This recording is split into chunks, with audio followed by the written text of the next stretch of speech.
Hello. Let me give Facebook the chance to build me an audience real quick. Oh, it's a beautiful day outside. Where is everybody? All right, you guys, I have to talk to you for a minute. And what I'm about to say isn't for everybody. And I just ask that if it's not for you, that you understand that sometimes when we go through stuff, we have to try to figure out a way to cope and a way to make it to where we can tolerate what's happened. And I want to give you guys a little insight as to how my son and I have dealt with the loss of his father. You know, my timeline is filled right now with people that are dying from heroin overdoses. And in Rockford, we have a thing called Rockford Scanner on Facebook, and it's where they post what's going on in the city when the cops are called, and there's like overdose after overdose after overdose. And you know, we lost my son's father to a heroin overdose in 2014, and we've had to figure out ways not to make it comfortable, because it'll never be comfortable, but just to kind of like to make a message out of the mess, I guess, and just try to understand why. Because when things like this happen, our first response is that, for some of us, for us, was to blame God. Like, why didn't you answer our prayers? Why didn't you save him? Why didn't you spare him? And before I go into how, I'm going to try not to make this super long. I really want to shed some light on the anger that I know that some of you are holding towards God or whatever you choose to believe in for not sparing your loved one. And I just want to share a story. I don't know where I heard this story, if I watched it in a movie or if I read it in the book, but there's a book out there called Conversations with God. And I want you guys to listen very carefully to what I'm about to say, because this is intense.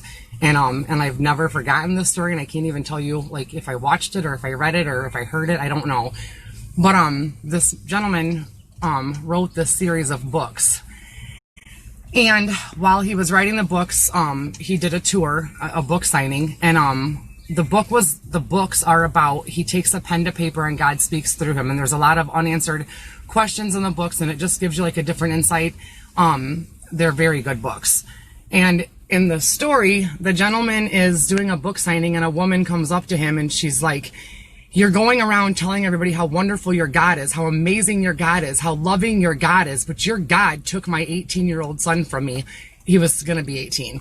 And she's like, "You tell me how your loving God would take my baby from me." She's like, "I adopted him and I promised him that for his 18th birthday, I would reunite him with his birth mother. And your loving God took my son from me before I got the chance." She tells him how she's spent years trying to find his birth mother, and that she promised him that before he turned 18 or on his 18th birthday, that she would reunite him with his mother. And she was so close. She'd done so much research, and she tried to find this woman, and she was so close. And 2 weeks before the 18th birthday, when she was almost there, her son was killed in a car accident by a drunk driver, and she was robbed of the opportunity to reunite him with her son or his mother. She wasn't able to keep the promise. And she's like, "You tell me how your loving God could do this to me, to my family, to my child." And the man paused, and everybody's staring because she's made a scene, and he doesn't know what to say. Like, what do you say to that?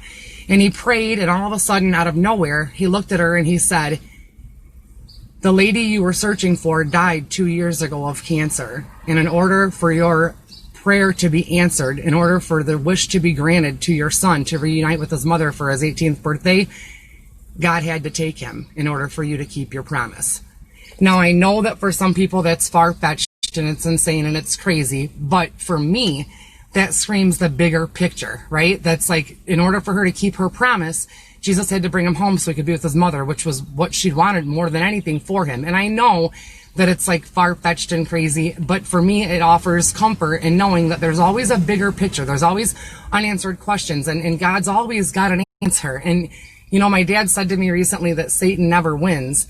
And I told my son that we were talking about how we deal with the loss of his father, and he's 12, and he's the one that said, "Mom, you have to go live and you have to tell people how we deal with it," because I tell him about all of the overdoses that are on my Facebook and that are taking place around us and the heroin epidemic, right?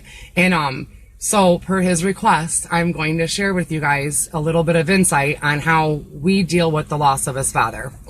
So as parents, or like a significant other if you love anybody, truly loving them, like think about your children, your fur babies, your mother, your father, your brother, your sister, your friends, somebody that you love.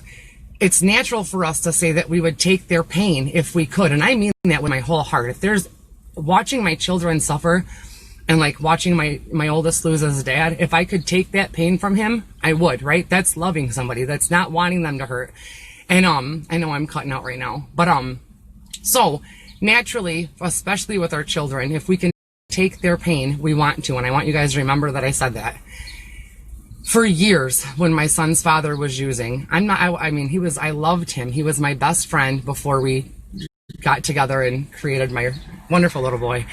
But I remember him and mothers of using children, loved ones, significant others, you'll be able to relate to this, lying in bed at night and wondering what they're doing to get that next high, wondering if they're in a dark alley, if they're shooting up, if they're cold, if they're hungry, if they're prostituting themselves, if they're being beaten, if people are being mean to them. What are they doing? How are they feeling? And we lay awake at night and we cry and we wonder and we hope and we pray. And I spent countless nights feeling that way about my son's father, not sleeping, wondering where he was at, and that pain, that thinking about what they're feeling, loving them and knowing that they really don't want to get high, knowing that they wake up with telling themselves like, we're not going to use today. And then by the end of the day, they're high, wondering how they got there, dope sick, wondering how it happened. And how we feel knowing what they're feeling or trying to fathom what they're feeling and how painful that is. And how we pray, God, please relieve them of what they're going through. Please relieve them of the desire to use. Please take them out of that lifestyle. Please free them of that desire, of all of it. We pray that prayer over and over and over again. And with my son's father, he loved Jesus and he was saved. And what I feel happened was God knew that Aaron was not going to survive in this world. He was a product of this world, not because of how he was raised, not because he didn't have a relationship with God, but because Satan is real. Heroin is Satan, and Satan is very active. He's on the ground. I've shared this before, like an army just running through the world and taking over. And God knew that my son's father fell victim to that and that he wasn't coming back from it, that he was going to continue to live that lifestyle. And it wasn't that Satan won and Aaron died of an overdose and Satan's like, ha, I got this one. It was that God said, you know what, son? Just like we do for our children. You know what, son? I'm not letting you live this way anymore. I'm bringing you home. I'm not going to let you do this to yourself anymore. I'm bringing you home. Do you know how often we feel that way for our kids and that we're not able to do that? We're human. We're not able to pull them out of their own free will and stop them from doing what they do to hurt themselves. But God has that power. And just like we would do for our children, he said, you know what, son? I'm not going to let you suffer anymore. I'm bringing you home. In turn, this is going to go back to taking their pain from them. We have to ask ourselves, would we rather miss our loved ones day after day, wonder what could have been, watch our children suffer without mothers or fathers, and cope with that pain and take that pain? Do I want to miss Aaron every day for Peyton? Or do I want Aaron to continue being in physical form and living that lifestyle? No. I would rather miss him and know that he's in the perfect place. That's what my baby says. If you ask Peyton if he had one wish in this whole world, what would it be? He's not going to say to bring his daddy home. He's been asked that. And when his grandmother said, why wouldn't you want your father to come back, Peyton? Peyton was 9 years old and his response was, Grandma, how could you? How could you wish for him to be here when he's now in the perfect place? So think about that, you guys. God did answer our prayers. He brought them home. They're not using anymore. They're not in pain anymore. We don't have to wonder anymore what they're doing to get their next hit. We don't have to wonder what they're putting themselves through, what people are doing to them. If your daughter is selling herself for her next hit, if your son is stealing, robbing, being beaten, we don't have to wonder anymore what they're going through. They're safe now. It wasn't the way that we wanted him to answer our prayers. We wanted them at, Mother's Day this Sunday. We wanted them at Christmas, at Easter. We wanted them at birthdays. We wanted them to want something in the middle of the night when we were too tired to get up and make it for them. That's what we wanted. We would give anything for a peanut butter and jelly at 2 a.m. when we're too tired to make it for a loved one, if they could be here to ask for it, right? But what it boils down to is that we're carrying the pain of missing them so that they're no longer carrying the pain of getting high.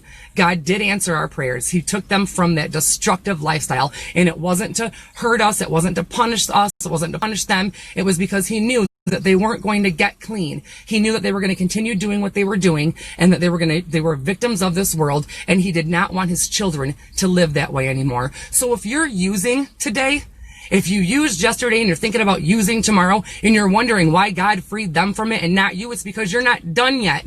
You still have an opportunity to put the dope down. Your testimony is still real. You've still got an opportunity to make something of it. And God sees that you're not done. You're not ready yet. You've still got an opportunity. That's why you're still here. But for those of us that have lost loved ones to the disease of addiction, God didn't punish us by taking them. He did not answer our prayers by taking them. We don't have to be mad at him. We can thank him, because loving them, really loving them, is carrying the pain of missing them, if that means that they don't have to carry the pain of using and living that lifestyle anymore. Am I right? That's what helps my son and I hope that it helps somebody else out there. And just know that it's okay that you're mad. It's okay that you're hurt. You're entitled to your feelings, and I'm not telling you how you're supposed to feel. I just wanted to shed some light and give you some hope as to, like, how we deal with it and what makes it easier for us. I was mad at God for a long time, for a very long time. And then through growing, it was revealed that God didn't punish us by taking my son's father. Punishment would have been letting him live that lifestyle longer. So I hope that you all have a great, what is today? My days are all mixed up. I'm exhausted. Wednesday. Happy Wednesday. Wednesday. Happy Wednesday, everybody. Again, if this wasn't for you, I'm not trying to change your beliefs or what you feel is right or wrong. This is just how we deal with it. And I just wanted to share it with you guys. You don't have to be mad at God anymore. He answered your prayer. It just wasn't in the way that we wanted him to, and that's okay. I would rather miss Peyton's father every day of the rest of my life, to know that my baby doesn't have to watch his father suffer how I watched mine suffer, and to know that Aaron doesn't have to hurt and desperately want to be clean and go through all of those emotions and the things that we do to get high, and cold, wet, hungry, hating ourselves, looking in the mirror, not knowing who we are. He doesn't have to feel it. Those are all of the things that I prayed for him, and now he's able to protect my baby in a way that I can't in physical form. So I love you guys. Thank you so much for all of your support and for all of your love and for all of your stories and the experience, strength, and hope that you share. And please know that if you're struggling and you're still here, it's because God knows that you're not necessarily a victim to this world. You've still got a chance. Do something with it. I love you guys. Have a great day.